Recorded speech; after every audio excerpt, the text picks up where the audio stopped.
Alunos do oitavo ano. Estamos aí iniciando, né, mais uma semana do PET 4, que é a semana 3, e a primeira atividade de vocês aí é um texto, né, a carta de Pero Vaz de Caminha, né, a carta é o rei Dom Manuel.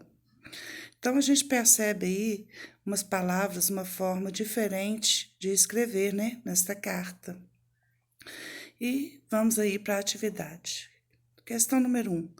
Qual a provável época em que essa carta foi escrita e que marcas evidenciam essa época no texto? Olha, lógico, evidente que está bem claro aí para gente que foi na época das navegações, né?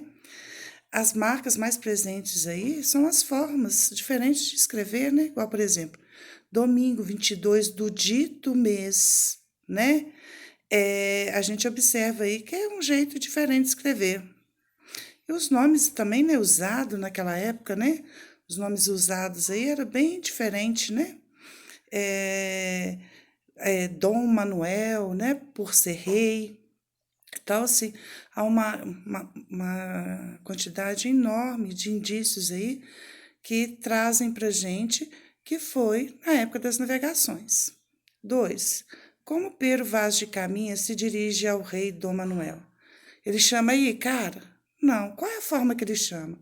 Lá no comecinho tá senhor e lá no finalzinho temos outra dica aí, né? Outra coisa mostrando aí pra gente, Vossa Alteza. Sinal que ele estava se referindo a quem? Ao rei, né? E se ele está conversando com o rei, ele está usando que tipo de linguagem nessa carta? Uma linguagem o quê? Formal, né? Se ele está conversando com o representante máximo de um lugar, então a gente tem que usar o termo correto, né? A forma de tratamento para esse tipo de pessoa.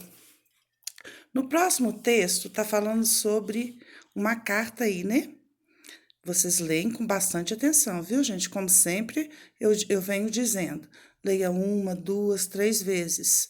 Ou, se precisar, até mais. Tem que ler para entender. 1. Quem escreve a carta para quem ela está sendo escrita? Quando a gente escreve a carta, a gente tem que assinar. Onde que a gente assina? No finalzinho. E para quem a gente está emitindo a carta, para quem a gente está escrevendo a carta, o nome tem que vir logo no começo. Então, nós temos aí já os nomezinhos aí, tá bem fácil de entendermos. 2. Qual é o grau de intimidade dessas duas pessoas? Será que elas são pessoas que têm uma amizade distante, não se conhecem, ou elas se conhecem bastante? A gente percebe que ela se conhece bastante pela a forma que ela escreve, né? 3. A carta foi escrita na linguagem formal ou informal? Na outra, a gente estava falando de rei, foi uma escrita formal. Já essa, como é uma carta para pessoa que a gente já conhece, tem uma intimidade mais forte, aí é o jeito, uma linguagem informal, né? Porque aí a gente vê que as palavras são abreviadas, tá usando coisas do cotidiano, né? Então, por isso, uma linguagem informal. Na próxima questão, nós temos aí, ó, números sobre a adoção, né? Aí a gente tem que ler esse gráfico todo aí. Coisas pequenininhas que trazem uma resposta bem grande para a gente. 1. Qual o título desse infográfico? Números sobre a adoção, né? O título é aquilo que sobressai ao título, ao texto. 2. Qual a introdução desse infográfico?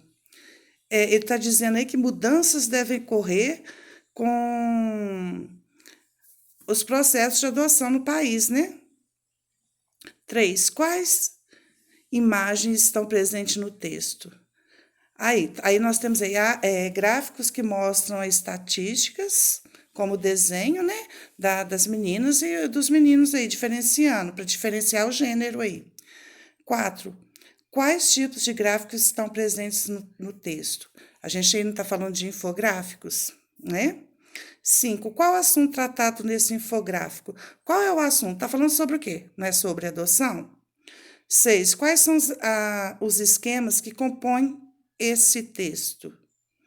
Olha, pretendentes cadastrados, total de crianças e adolescentes cadastrados, o gênero das crianças, se possuem irmãos ou não, e cita também, né, Paraná, com total de pretendentes para adoção aí, o total de crianças para ser adotada no Paraná. 7. Qual a relevância desse infográfico para a sociedade? É importante a gente ter esse infográfico na vida da gente? Que tipo de linguagem foi utilizada nesse infográfico? Uma linguagem formal ou informal? Certo?